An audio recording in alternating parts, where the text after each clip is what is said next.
नमस्कार साथियों, आप सभी का स्वागत है एक बार फिर आपके अपने YouTube चैनल संघर्ष एकेडमी परिवार में। चलिए आज एक बार फिर प्रैक्टिस सेट 5 की शुरुआत करते हैं। यह MP टेट वर्ग 3 चयन परीक्षा के लिए बहुत ही लाभदायक है और प्रत्येक सेट से कम 1 से 2 क्वेश्चन फंसना अति आवश्यक है, इसलिए सभी लोग वीडियो को लास्ट तक देखते रहें। चलते हैं आज के पहले प्रश्न पर। सभी लोग वीडियो को शेयर कर दें, जो नए हैं वो चैनल को सब्सक्राइब कर लें। आज का हमारा पहला प्रश्न ये रहा। क्या है पहला प्रश्न? दर्शन शास्त्र के जनक किसे कहते हैं? दर्शन शास्त्र के जनक किसको कहते हैं? पहला है अरस्तु, दूसरा है गैरिट, तीसरा है पॉम्पोलॉजी और चौथा है जेबी वॉटसन। इसमें से सही आंसर क्या होगा? अरस्तु, गैरिट या पॉम्पोलॉजी या जेबी वॉटसन, दर्शन शास्त्र के जनक।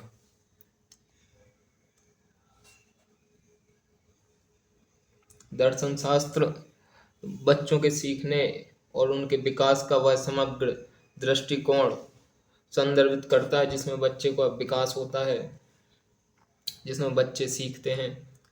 इसके जनक किसको कहा जाता है? सभी लोग कमेंट में आंसर देंगे।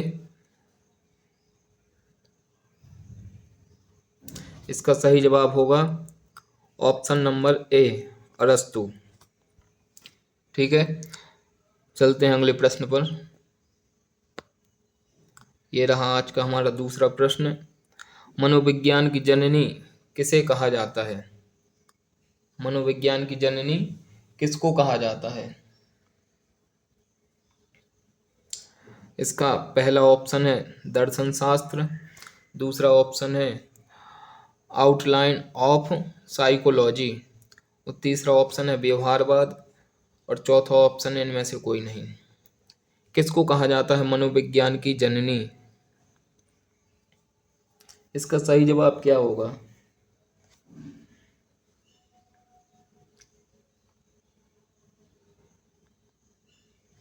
इसका सही जवाब है ऑप्शन नंबर ए, दर्शन शास्त्र को मनोविज्ञान की जननी कहा जाता है।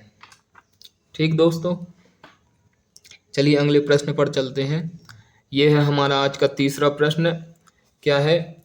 मनोविज्ञान को किसने आत्मा अथवा अंतःकरण का विज्ञान कहा है? मनोविज्ञान को किसने आत्मा अथवा अंतःकरण का विज्ञान कहा है? तो किसने कहा है? इसका पहला ऑप्शन है Rudolf Goeckel, William Wundt, William James और चौथा है अरस्तु। इसमें से कौन सा ऑप्शन सही होगा? सभी लोग कमेंट में जवाब देंगे। क्या होगा? Rudolf Goeckel, William Wundt, William James या अरस्तु। आत्मा अथवा अंतःकरण का विज्ञान किसने कहा है मनोविज्ञान को? तो इसका सही जवाब होगा अरस्तु। अरस्तु ने ही मनोविज्ञान को आत्मा तथा अंतःकरण का विज्ञान कहा है। ठीक है, चलिए अगले प्रश्न पर चलते हैं। यह है आज का हमारा चौथा प्रश्न। क्या है? मनोविज्ञान को किसने मन का विज्ञान कहा है? अब मनोविज्ञान को मन का विज्ञान किसने कहा है? इसका सही जवाब क्या होगा? इसका पहला ऑप्शन है जेबी वॉटसन, दूसरा है थॉर्नडाइक, तीसरा है BF स्किनर और चौथा ऑप्शन है पॉम्पोलॉजी। तो इसका सही जवाब क्या होगा?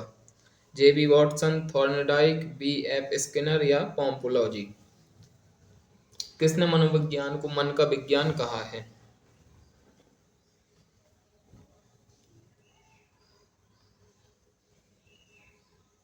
क्या होगा इसका सही जवाब? तो इसका भी सही जवाब है ऑप्शन डी, पॉम्पोलॉजी। पॉम्पोलॉजी ने मनोविज्ञान को मन का विज्ञान कहा है। ठीक है, अगले प्रश्न पर चलते हैं। यह है आज का हमारा पांचवा प्रश्न। क्या है पांचवा प्रश्न?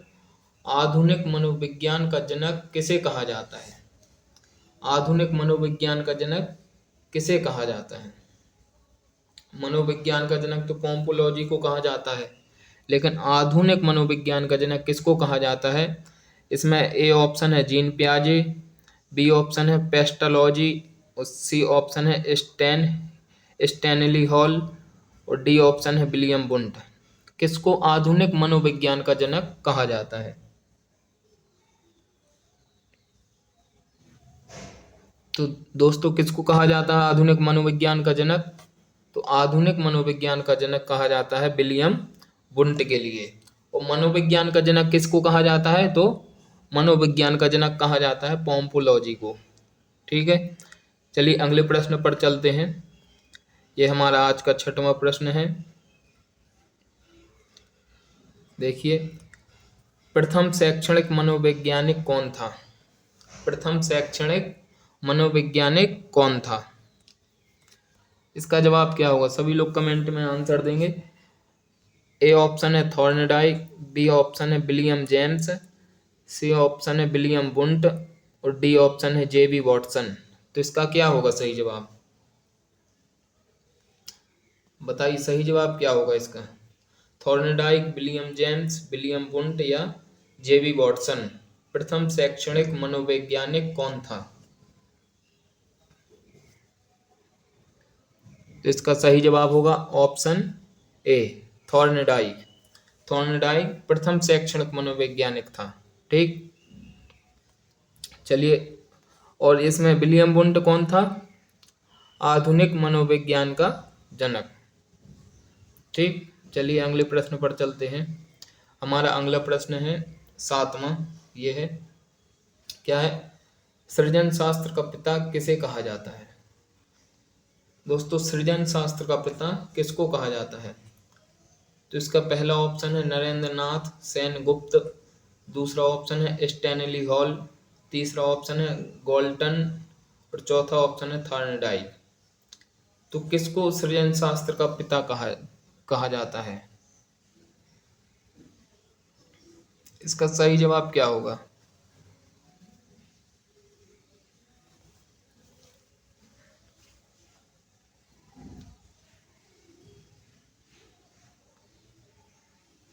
क्या होगा इसका सही जवाब? तो इसका सही जवाब है ऑप्शन सी। सृजन शास्त्र का पिता किसको कहा जाता है? गोल्टन को कहा जाता है। ठीक है, अगले प्रश्न पर चलते हैं। यह हमारा आज का 8वां प्रश्न। क्या है 8वां प्रश्न? बालकों पर पहली बार प्रश्नावली को तैयार किसने किया था? बालकों पर पहली बार प्रश्नावली को तैयार किसने किया था? तो इसका पहला ऑप्शन है कोहलबर्ग, बी ऑप्शन है B.F. स्किनर, सी ऑप्शन है स्टैनली हॉल, और डी ऑप्शन है इनमें से कोई नहीं। तो क्या होगा इसका सही जवाब? Kohlberg, B.F. स्किनर या स्टैनली हॉल या इनमें से कोई नहीं। जिसने बालकों पर पहली बार प्रश्नावली को तैयार किया था। तो इसका सही जवाब क्या होगा? इसका सही जवाब होगा option C Stanley Hall. Stanley Hall ने ही बालकों पर पहली बार प्रश्नावली को तैयार किया था। चलिए चलते हैं अगले प्रश्न पर। यह है आज का हमारा 9वां प्रश्न। क्या है? बाल मनोविज्ञान का जनक किसे कहा जाता है? किसे कहा जाता है बाल मनोविज्ञान का जनक?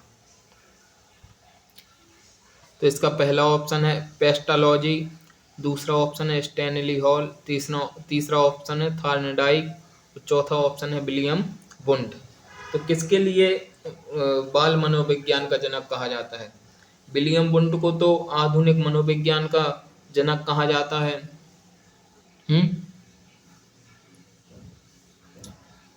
इसका सही जवाब क्या होगा? बाल मनोविज्ञान का जनक किसे कहा जाता है?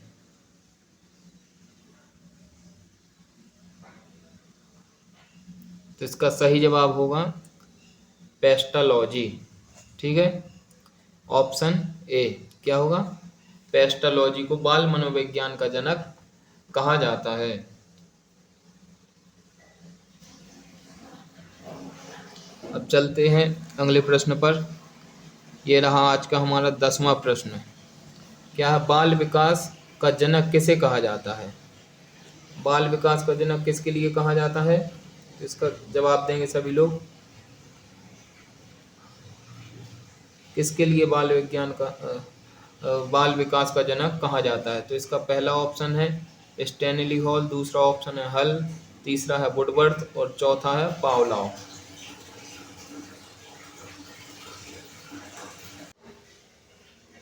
तो बाल विकास का जनक किसे कहा जाता है? तो इसका सही जवाब होगा ऑप्शन ए स्टैनली हॉल को। स्टैनली हॉल को बाल विकास का जनक कहा जाता है। चलिए अगले प्रश्न पर चलते हैं।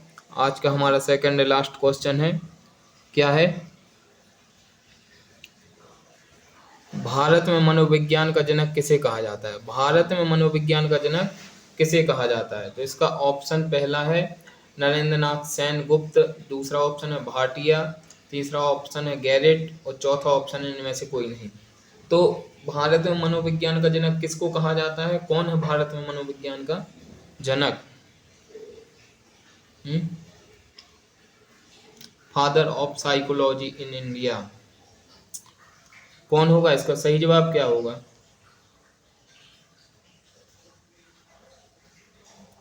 तो इसका भी सही जवाब होगा ऑप्शन ए नरेंद्र नाथ सेन गुप्त। इन्होंने भी भारत में मनोविज्ञान की खोज की, मतलब इनको father of psychology in India कहा जाता है। चलते हैं आज के लास्ट प्रश्न पर। आज का लास्ट क्वेश्चन ये रहा हमारा, क्या है? सीखने के मुख्य व गौण नियम किसने दिए? जो सीखने के नियम होते हैं वो किसने दिए हैं? तो इसका क्या होगा सही जवाब? Option A Thorndike, option B William James, option C JB Watson और ऑप्शन डी विलियम बुंट। तो किसने सीखने के मुख्य गौण नियम दिए हैं?